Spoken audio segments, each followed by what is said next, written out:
قل یا عبادی الذین اسرفوا علی انفسہم، اے محبوب آپ کہہ دیجئے کہ جو میرے بندے اپنی جانوں پر اسراف کر بیٹھے، ظلم کر بیٹھے، لا تقنطوا من رحمت اللہ، میری رحمت سے نہ امید مت کرنا۔ پھر رب نے فرمایا ان اللہ یغفر الذنوب جميعا، لفظ ان یہ رب نے تاکید، یغفر الذنوب الذنوب الف لام استغراق کا یہ بھی تاکید، جمیعاً کہہ کر یہ بھی تاکید، تین تاکیدیں لگا کر رب کریم نے فرمایا ہے کہ میں وہ رب ہوں،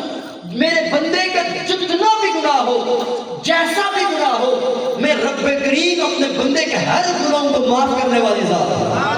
اور حضرت صوبان فرماتے ہیں آقا کریم علیہ السلام کو جب رب کریم نے یہ آیت مقدسہ عطا فرمائی، میرے آقا فرماتے ہیں مجھے اس بات کی اتنی خوشی ہوئی کہ رب نے مجھے یہ آیت مقدسہ عطا فرمائی ہے، اس کے بدلے میں اگر ساری کائنات مجھے عطا کر دی جاتی،